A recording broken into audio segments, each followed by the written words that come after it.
Ipapasa na ng actor-senator na si Robin Padilla ang titulong Bad Boy sa pamangkin niyang si Daniel Padilla sa susunod na installment ng nasabing film franchise. Nasa frontline ng balitang yan, si MJ Marfori.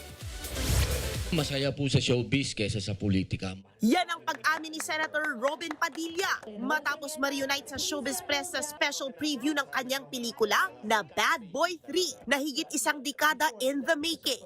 Naunsya mi raw ang installment dahil na-busy sa politika ang tinaguriang Bad Boy ng big screen.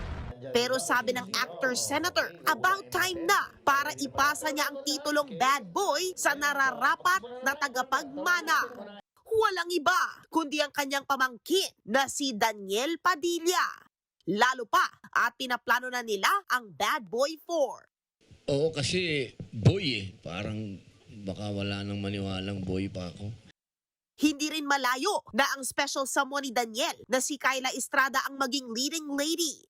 Ayon naman sa tatay ni Daniel na si Romel na producer ng pelikula.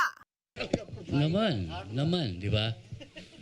Para naman makita silang magkasamang dalawa sa Bad Boy 4. In the works na rin daw ang Bad Boy 4. Siyempre, dahil present si Robin, hindi may iwasan na matanong siya sa estado ng politika sa bansa, partikular na sa Senado. Safe answer lang ang sagot dyan ni Robin. Wala raw bad sa minority man o majority dahil umiiral aniya ang demokrasya. Wala rin daw silang personal na away ni Interior Secretary John Vic Remulla sa kabila ng girian kahapon. Tagahanga ako, nung siya ay governor, lagi ako sa Cavite dahil maraming pinatatayong ospital. Walang bad blood. Natural lang yun. Siguro ganun din naman pakiramdam ni Secretary.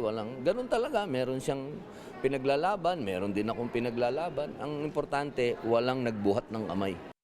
Mas maigsi naman ang sagot ng unbothered niyang misis na si Mariel Rodriguez sa nangyayari sa Senado. Politika lang naman yung lahat ng magulo. Kami naman okay kami. Abangan sa mga sinihan ng Bad Boy 3 soon. Nagbabalita mula sa Frontline, MJ Marfori, News 5. Mga kapatid, Jervy Wrightson po. Eto na nga.